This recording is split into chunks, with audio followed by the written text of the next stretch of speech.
Leon Zylberman. Mr. Zylberman, you were telling me about how you got together with your brother. Well, when he found out, he came back from Russia and it liberated all these newcomers from Russia. He came down to the city of Warsaw and he found out that nobody can look for. All he wanted to find out maybe from the sister from Adam. So he went down to the city hall over there and told them that who he is, and he's looking for the family, this and that. They showed him the pictures of my sister. And he thought that would not give him in so easy the picture, but finally he says, made him so they gave him the picture. The picture, which I said, the only picture I got left for my whole family. This was my sister's sister. Then he found out that I am on the ship coming out of the States. Where did he meet your friend, Yankelovich? Where I meet him? Where did he meet him? Where did Jacob meet him? Jacob meet him in Stuttgart. Just like this in the street? I was in Stuttgart after the wedding for a while, waiting for the thing. In the meantime, I had to do some work. At that time, I prepared myself. I had to get the wedding. So I got time to buckle, make myself the wedding bands that time. And naturally, Yankelevich was there in the store. We had a small businesses here that time. We used to mainly check gold, buy gold from the Jews around there. From Germany, I could go out myself, buy from the Germans right there, but I didn't want to look at their face. So they used, most of them Jews, went down to the Germans, how much of gold, how much of gold. You know, they used to buy from them, and I used to be the one professional, tell them what it is, what's worth, and so on. And I used to get my cut. My Yankelevich, when I got the visa, he was left that time with the shop. A shop I organized that time, and I went on with the ship. My brother found out that I had working with Yankelevich. He went down to Yankelevich that time. Yankelevich was afraid to tell him right away how it was me. He was afraid because it's too much of a shock. So he told him little by little, and I said, my brother sent a telegram on the ship. I remember.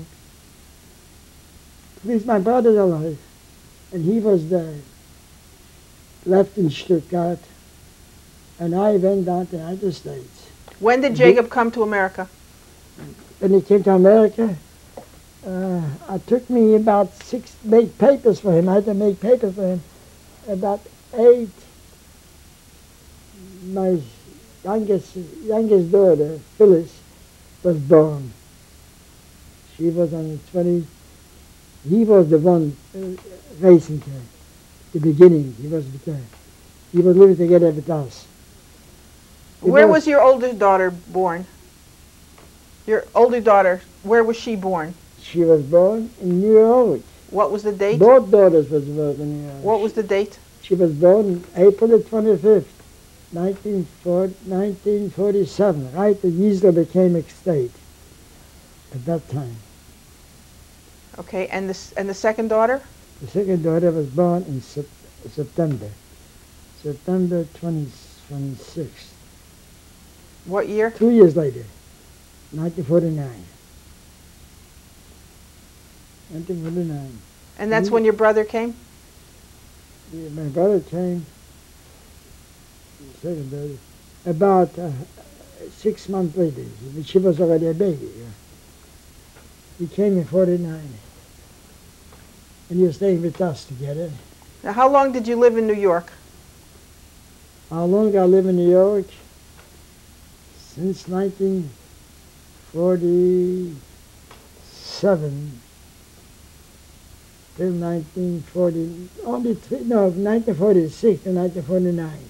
49 I still live in New York, but I came out to Vineland here, and it took me a while to liquidate the store. I came at about the 50. I had this already, my wife was already living here, but I had to liquidate the store. It took me a while. I had to come every Friday night here, stay till Monday, drive back and forth. Where did you have your store in New York? I had a store in the Bronx on 820 East 149th Street in the Bronx, right near Sutter Boulevard. small store. And of course at that time the store was, the beginning was an apartment and a store. But after a while I got an apartment from the landlord at that time. And it was a good time until I saw the time was changing. The Korea war started at that time. And my daughter Sylvia was young. She was crossing the street sometimes, the Saturn Boulevard Street, and I was afraid.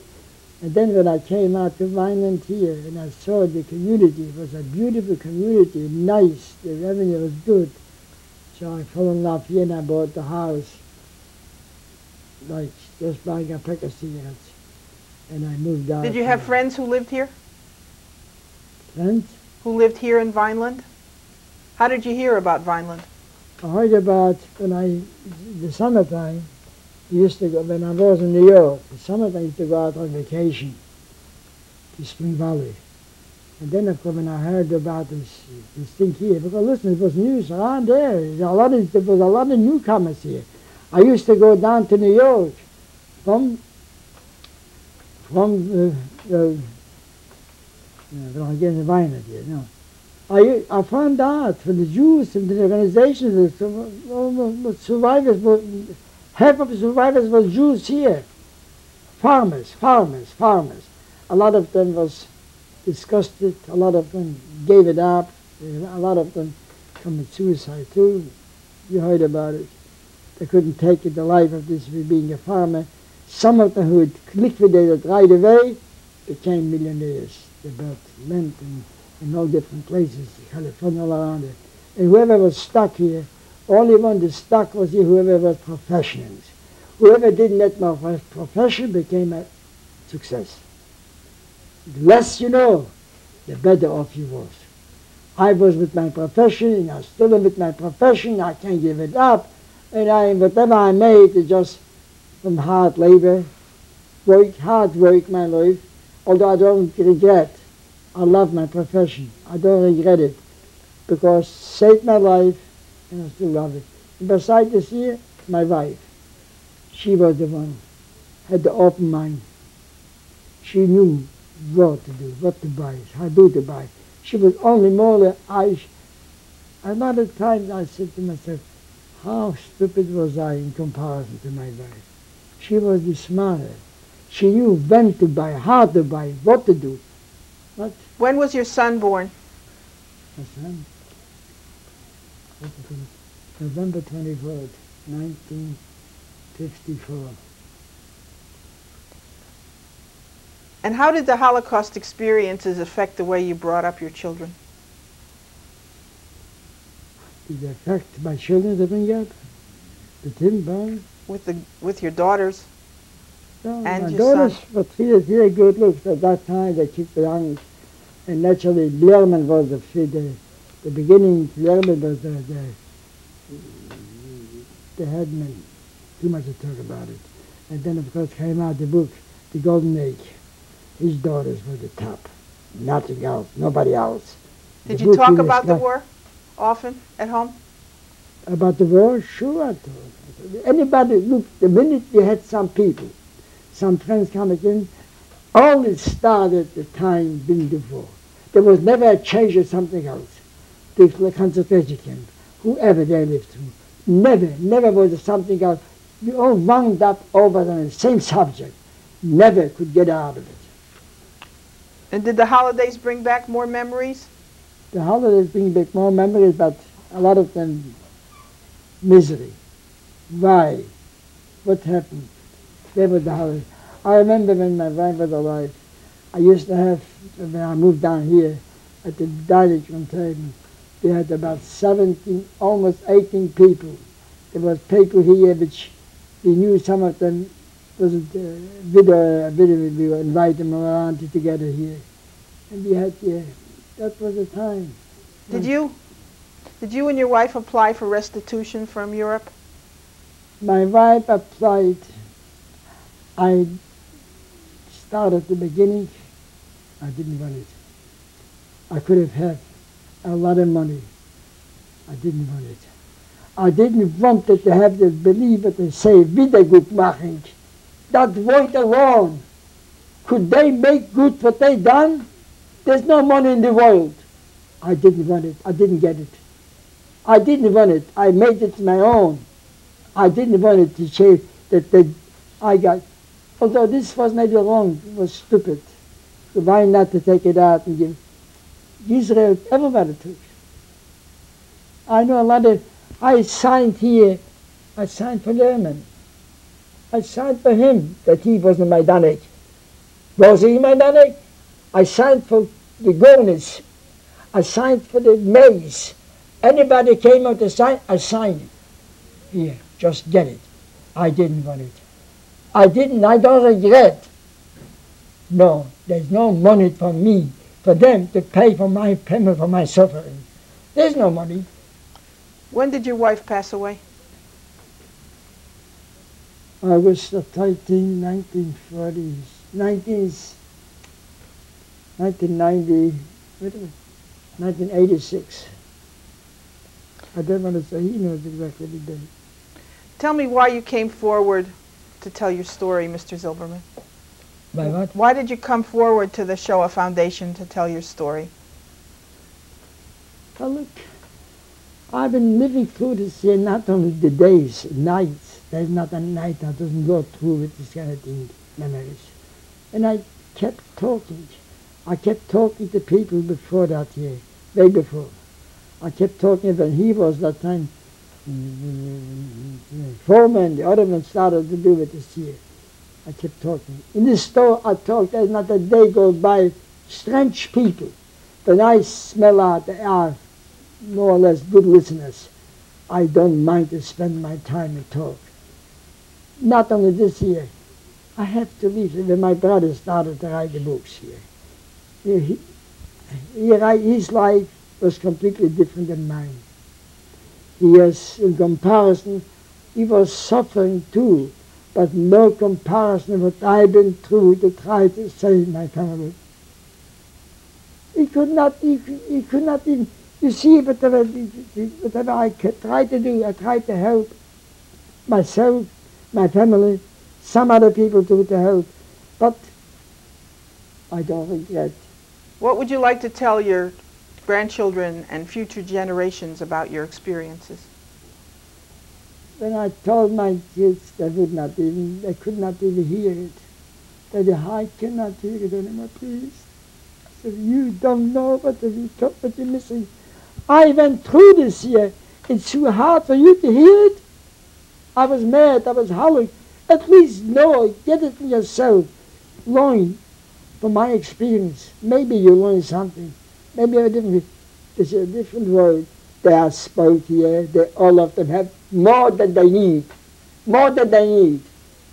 What's your message? About how much trouble did I have raising my daughters. My other daughter, she used to go down there, Atlantic City, the summertime to work. I was against it. It was time me and my wife used to go down. She used to work in a clothing shop that time, trying to sell. We used to bring that fruit, made up fruit, all things. And she still came to the store there. Sylvia, I'm still with a customer. I said, this is more important than this. I don't want to talk about it. What's your message for future generations? What my message is? What my message is, we Jews, the only way to survive, not just by asking charity from people, not us asking by mercy from the whole world, nobody, we ourselves. If we don't do it ourselves, we're going to vanish, the same thing happen again. It's going to happen again. This will be forgotten. People don't want to hear it. The memorial thing in Washington is a good thing, but it's not everything. Organize. And that's when I started with the rabbi. I said, look, the hotel I want to give you, organize these young people. I will give it, I don't want nothing. I help as much. They have to be voted. If they're not going to grow up like this here, with the fist too, then we never make it. You see what's going on now. You see Arabs, you see they multiply. We are losing the track. And you can't talk to them. Thank you. I went through plenty with this rabbi. And I'll tell you something, not only him, I told you my part of life. My family will be alive, if not this kind of hypocrites. Thank you very much. Mr. Zylberman, there are some pictures here in a book. Tell me about the book. But the book is written by my brother, but the picture over there, the one picture to the left is my sister. She was the one sister, the older one from me. She was killed during the Holocaust, 1943. And what was her name? The other picture, her name was Zylberman. Zylberman is the maiden name. Pepperman was a married name. Okay, and your brother who wrote the book, his name is? My brother who wrote the book is Jacob Zylberman. And the picture next to it? Picture next to it is from the memorial where my wife is buried. On one side is her name in the front, but you don't see it here. On the back of the memorial stone, of the memorial thing, my whole family who was vanished during the war. Itemized over there, everything, my father, my mother, my sisters, and my brothers. I stay behind there to create the monument. And where is the cemetery? The cemetery is here in Norma. In Norma, the cemetery. Above the picture is the memorial there for the survivors. And the thing, the headwood ain't there. Don't forget, never forget, never again, never forget. This is the picture of the memorial of a lot of survivors who vanished and they buried over there. This is the only thing, the last word of the people who vanished so much. This cemetery, how far away is it from Vineland? The cemetery from Vineland is only about a mile and a half, 2 miles. Mr. Zylberman, whose name is on this certificate for a tree? Yes. Well, this was the trees planted in the name of my father. My father, official Zylberman.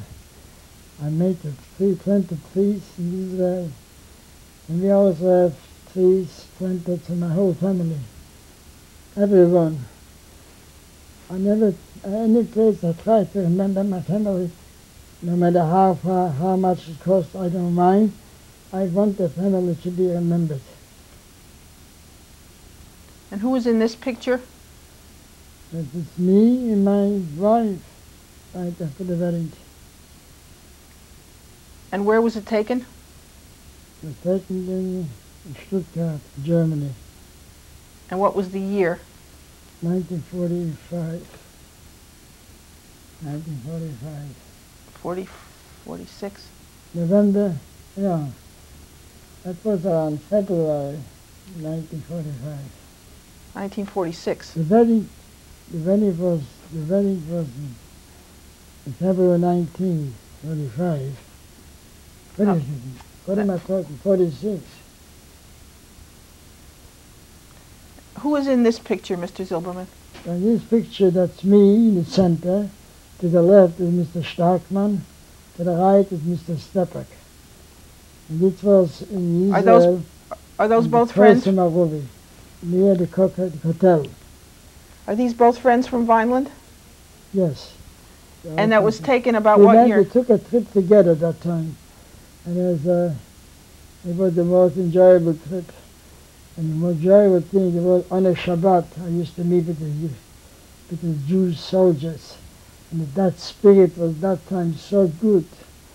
The spirit between the soldiers. About when was that? What year? 1970. Who are the people in this picture, starting from the left? Not from the left. Start from the left. My nephew, David, the taller one. The shorter one is Philip. And their last name is? And between them, the woman is the grandmother. And then their last name is? My brother. Huh? Their last name? The last name, the grandmother.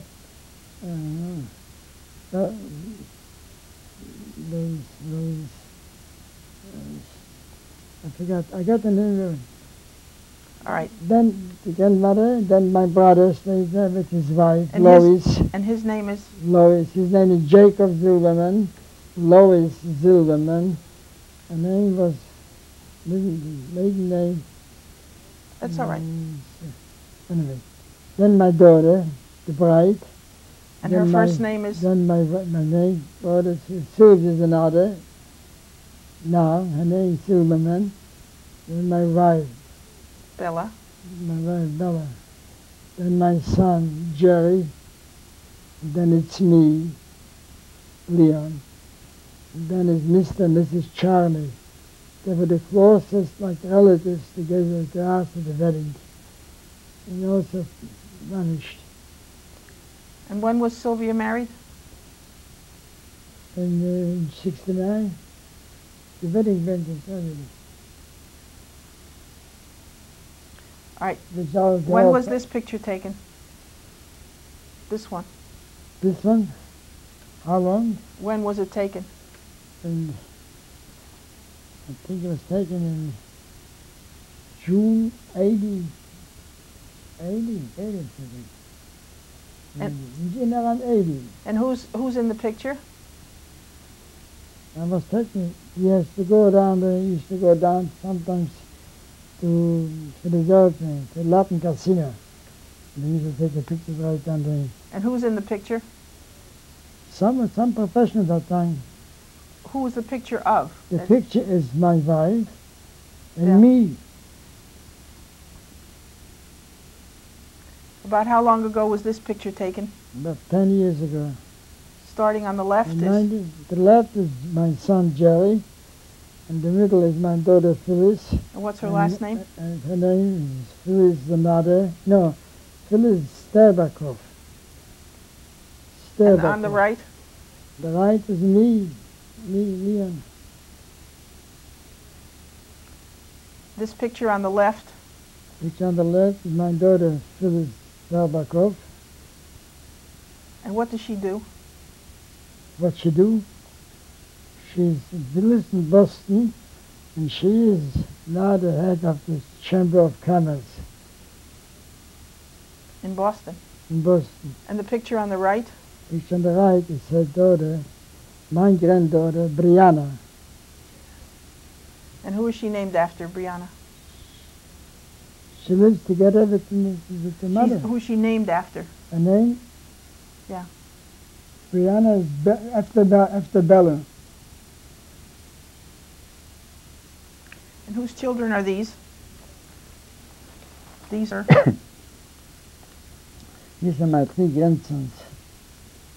The center one is Brett Zinada, he's the oldest.